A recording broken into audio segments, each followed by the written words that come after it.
Evi nggak bilang sama keluarganya perlakuan suami Bu Evi? Setelah itu saya bilang sama mama. Sama mamanya Bu Evi?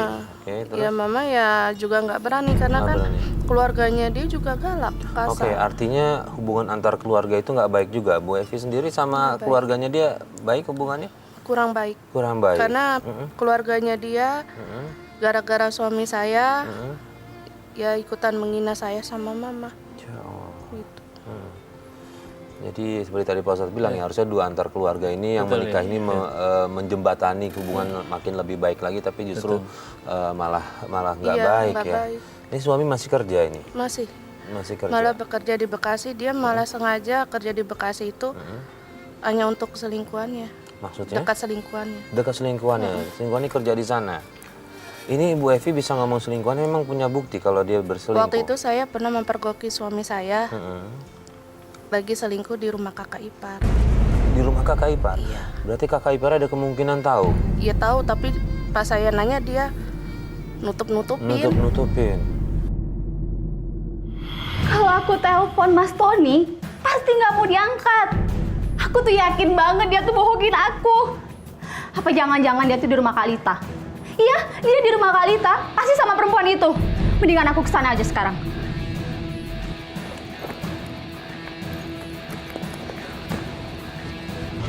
Sayang, kamu hari ini cantik banget.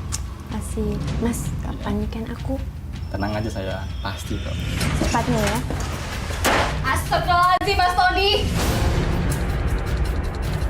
Ternyata bener ya dugaan aku kalau kamu tuh cuma alasan aja kerja. Tapi ternyata kamu ketemu sama perempuan ini. Dasar gila ya kamu, Mas ya. Bisa-bisanya kamu ajak perempuan lain ke rumah kakak kamu sendiri. Evi, lo ngapain sih kesini? Mas, aku tuh gak bisa dibohongin. Dan kamu, perempuan, kamu siapa? Ha? Asal kamu tahu ya, dia ini suami saya. Saya ini pacarnya Mas Tony, Mbak. Pacar kamu bilang, mau aja ya, kamu pacaran dengan suami orang.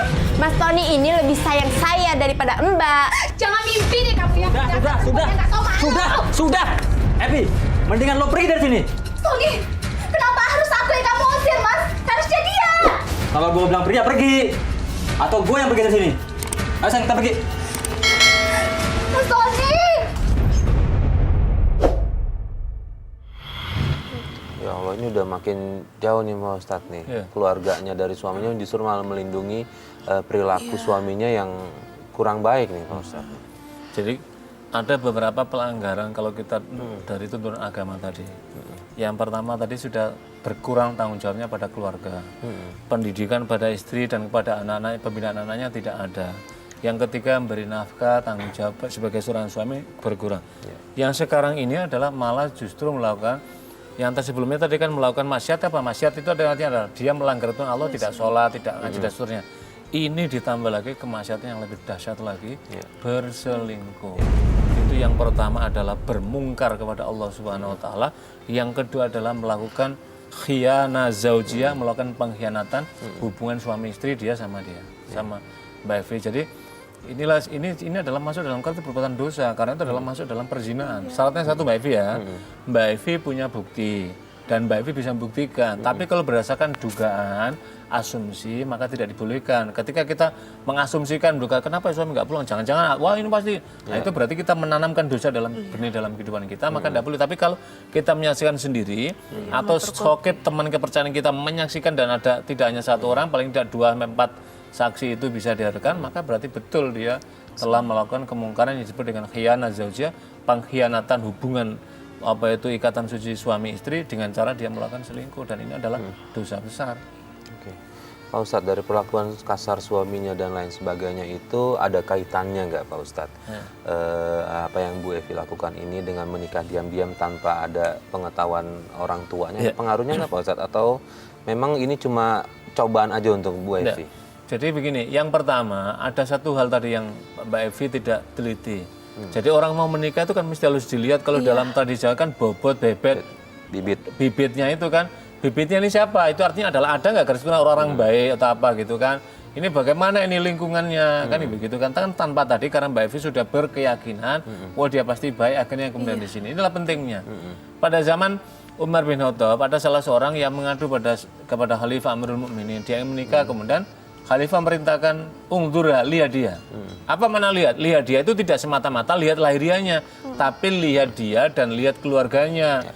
Jadi kalau kita kira dengan keadaan keluarga seperti ini, apa yang harus dilakukan? Kan begitu kan? Nah, tapi ini kan sudah terjadi, maka kemudian ini. Tapi kemudian tentang pernikahan diam-diam tadi, mungkin karena Mbak Evi merasa ada perbedaan agama. Para pemirsa sekalian, sekalipun berbeda agama, seharusnya memang sekurang-kurangnya adalah memberitahu. Pemberitahuan kepada orang tua bahwa dia mau menikah. Kalau misalkan tidak menyetujui, baru mengambil keputusan. Karena sudah berbeda agama dan agama membolehkan tadi itu.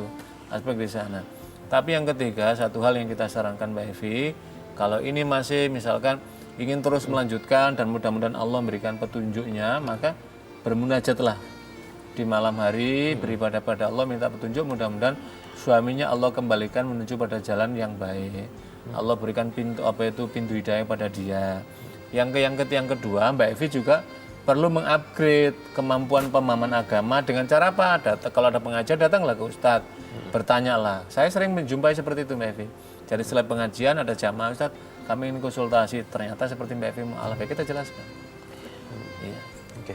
Nah, Mbak Evi, saya dengar katanya juga Mbak Evi sempat stres berat ya, tahu suami selingkuh, ya itu sungguhnya sekali, 2 kali atau lebih banyak lagi? Waktu itu saya setelah nikah itu kejujuran baru muncul. Ternyata suami saya udah nikah. Tapi udah nikah terus dicerain sama istrinya karena dia kerjanya cuma mabok-mabok. Pas selang seminggu kemudian dia baru jujur lagi.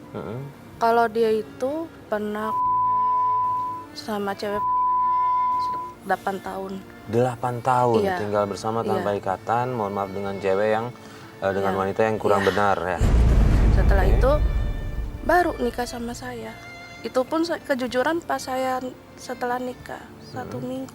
Nah, di situ Mbak Evi stres, Iya, katanya saya stres. dengar mau bunuh diri, betul? Iya. Setelah itu juga karena saya kerja bantu orang jualan, ada orang yang mau fitnah saya. Terus orang yang saya bantu itu sekarang nggak percaya lagi sama saya. Ini lumayan berat juga nih cobaan untuk Mbak Evi Iya. nih, Pak Ustadz. Kejujuran itu dia ternyata mendapatkan banyak fakta kalau suaminya ini di luar dugaan lah. Dia merasa suami mungkin orang benar, tapi ternyata sempat kumpul-kumpul selama 8 tahun nih Pak Ustadz. Astagfirullahaladzim. Saya sangat sedih dan prihatin Mbak Evi ya. Iya. Mbak Evi dikala sudah memilih keyakinan yang benar dan lurus ini, kemudian tiba-tiba mendapati ujian yang luar biasa. Ternyata Allah pertemukan dengan calon suami yang kemudian menjadi suaminya, ternyata latar belakangnya sangat buruk. Inilah yang kemudian jadi dapat kita pahami Mbak Evi, kenapa kemudian setelah pernikahan tidak ada pengajaran, sebenarnya jangan kan mengajarkan dirinya sendiri aja nggak sanggup kok gitu. Karena backgroundnya sudah hitam tadi itu kan kira-kira begitulah. Harusnya kan ketika gemeri dia akan tumbuh, tapi itu kan tidak terjadi gitu loh. Jadi kan karena ini sudah terjadi menjadi dalam kelubaran rumah tangga, mungkin ya bagaimana menata ke depannya. Ditata, suaminya masih mau nggak untuk menuju pada jalan kebaikan. Kalau tidak mau ke jalan kebaikan, ya dirapat, dirundingkan apa ini langkah berikutnya. Karena masih punya anak. Kalau masih ada itikat baik, ada jalan yang lebih baik, ini yang saya kira lebih mulia, tuntunlah menuju pada jalan yang lebih baik. Itu adalah harapan. Sebab kalau tadi perangnya apalagi sampai kumpul-kumpul itu kan sudah pelanggarannya luar biasa. Karena itulah ketika sudah menikah pun mengulang lagi karena perangnya buruk, nggak ada pemahaman agama, kemudian berlaku kasar. Karena apalagi ada mabuk-mabukan. Jadi orang yang sudah memulai dengan pernah minum mabukan, itu adalah pintu kunci dari segala kunci kejahatan itu kan dimulai dari minuman keras tadi itu. Akibatnya apa?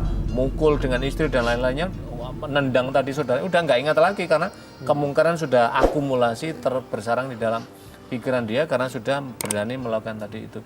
Jadi kalau menurut advice kita, nasihat kita, dirunding dengan baik, saling membuka diri, kemudian bermunajat pada Allah, menata langkah ini supaya kehidupan ini tidak terus tenggelam di dalam kehidupan yang ini. Sebab Mbak Evi tadi mengalami depresi, tentu Allah mencela orang-orang yang kemudian berputus asa, kemudian sampai melakukan bunuh diri. Tetapi kita juga bisa memahami dalam mana apa? Orang sudah terjerembab dalam kasus berat dan nggak tahu jalan keluar, maka biasanya buntu, maka kemudian jalan pintas dilakukan. Lah inilah saya kira kenapa orang misalkan ada qaulul hukama mengajarkan berkumpullah dengan orang soleh.